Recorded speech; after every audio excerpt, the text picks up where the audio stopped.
Vamos às informações políticas deste começo de semana. Arimatea Souza, um inquérito que está sendo aberto no Supremo Tribunal Federal envolve um ex-deputado paraibano. Boa noite. Boa noite, Anchieta, Mônica. Boa noite, telespectador. Na verdade, é uma apuração que vem se desdobrando desde 2015. Olha como a justiça, o ritmo da justiça no Brasil é bem diferenciado. Uma acusação no bloco aí de delações da empreiteira Odebrecht.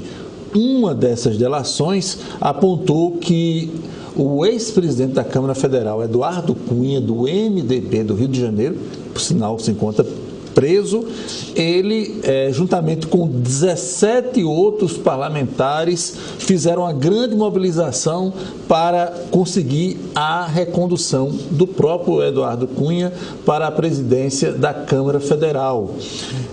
Inclusive foi o início aí, essa recondução de Eduardo Cunha, é bom lembrar, foi o início do processo de esgarçamento ou de confrontação, como queiram, entre Eduardo Cunha e a ex-presidente Dilma Rousseff. Pois bem, o ministro Edson Fachin determinou o prosseguimento dessa apuração através da abertura de um novo inquérito, do desdobramento de um inquérito que já havia sido aberto na Procuradoria-Geral da República. E entre esses 17 deputados daquela legislatura, 2 paraibanos. Manuel Júnior, que à época era deputado federal pelo MDB aqui da Paraíba, e também outro deputado do MDB à época, Vital do Rego Filho, hoje é ministro do Tribunal de Contas da União. No caso de Vital Filho, tem a questão do foro privilegiado, por ser atualmente ministro do TCU, mas no caso de Manuel Júnior, que atualmente é vice-prefeito de João Pessoa, essa parte do inquérito será desdobrada e remetida para o seu sequenciamento na esfera do poder judiciário federal aqui na Paraíba, mais precisamente em João Pessoa. 2015 aí está estourando e tendo desdobramento agora. Ari, o Partido Progressista tem sinalizado que não deseja ter candidatura própria a prefeito de Campina Grande, não é isso? Exatamente. A senadora e ex-deputada e ex-prefeitável Daniela Ribeiro, do Progressista, disse que não tem nenhuma possibilidade de sequer cogitar concorrer à Prefeitura de Campina Grande nas eleições do próximo ano. No entendimento da senadora, o povo paraibano e particularmente o povo campinense sinalizou em sua direção no sentido de que ela fosse representar a Paraíba no Congresso Nacional através do mandato conquistado no ano passado. Simultaneamente a essa declaração, tem sido divulgado e tem sido observada a intensificação dos contatos entre o deputado Aguinaldo Ribeiro, deputado federal, que na verdade é a palavra final do Progressistas, e eu posso dizer até mesmo da própria família Ribeiro em termos de política, com o prefeito Romero Rodrigues, no sentido de que a atual aliança entre essas duas lideranças políticas permaneça no processo eleitoral do ano que vem. É bom lembrar que Romero foi eleito pelo PSDB, tem como vice Anivaldo Ribeiro, do Progressistas. Romero saiu para assumir o PSD, mas, de certa forma, PSD e PSDB vão dividir a decisão de qual candidato deverá concorrer à sucessão campinense do próximo ano. E nessa fusão de decisões acerca da cabeça de chapa, essas lideranças têm evoluído para que o Progressista mantenha a sua indicação para a vice-prefeitura de Campina Grande. É esse o quadro que está se desenhando nessa reta final de ano, onde cada vez mais se intensificam os contatos visando a formação de chapas, apesar de a homologação só dever acontecer no começo do segundo semestre do ano que vem. Pois é, e aguardar ainda um pouco, né? Bem, vamos saber agora o que está acontecendo de novidade nesse começo de semana em Brasília com Napoleão de Castro.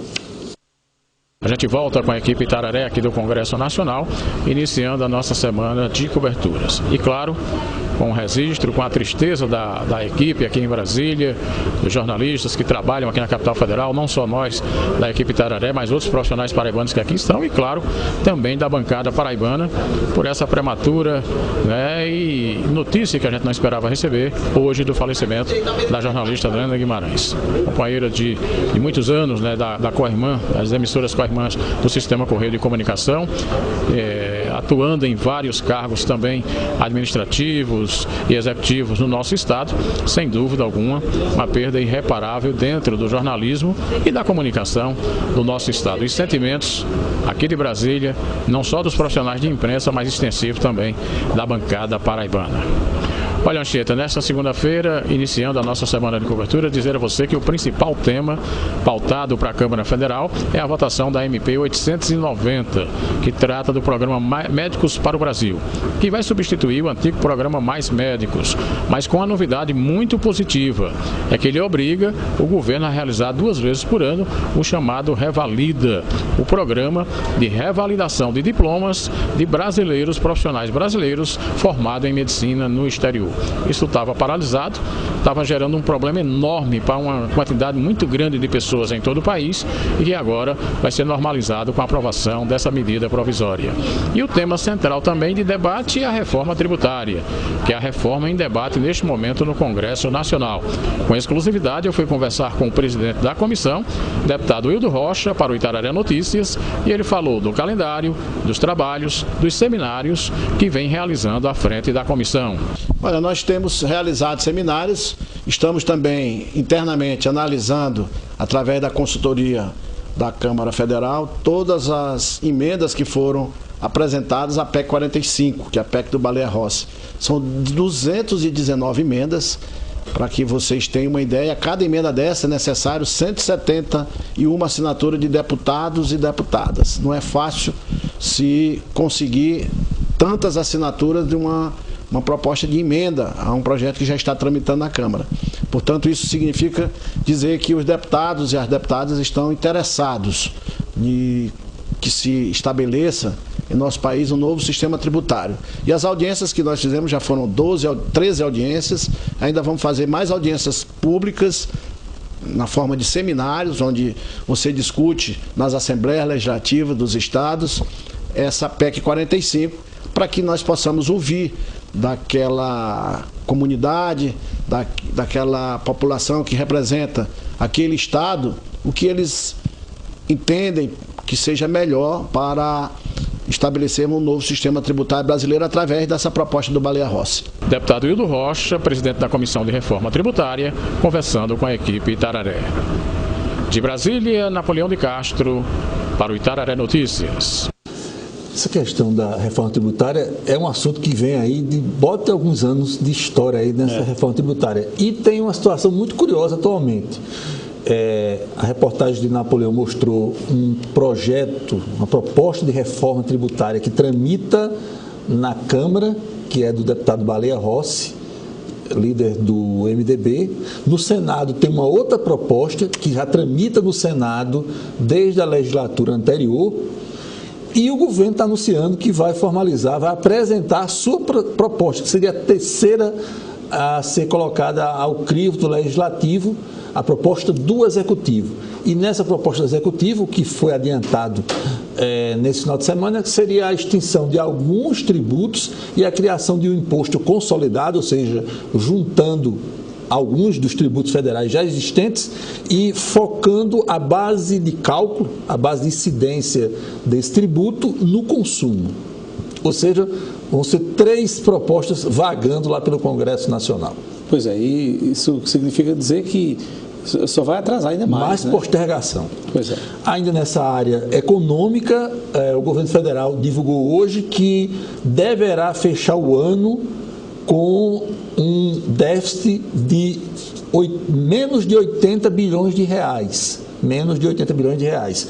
É um número muito expressivo, apesar de impactante, um déficit de 80 bilhões de reais, porque a proposta do governo Temer de orçamento, feita no ano passado para vigência em 2019, previa que o governo federal teria um déficit de pelo menos 139 bilhões de reais. ou seja, os 139 bilhões de déficit, ou seja, de receitas menores do que as despesas, vai cair de 139 bilhões para menos de 80 bilhões de reais, demonstrando aí o aperto, a compressão que está sendo feita nas despesas do governo federal, de um lado, e mostrando também de outro resultado das privatizações que têm sido feitas ao longo dos últimos meses.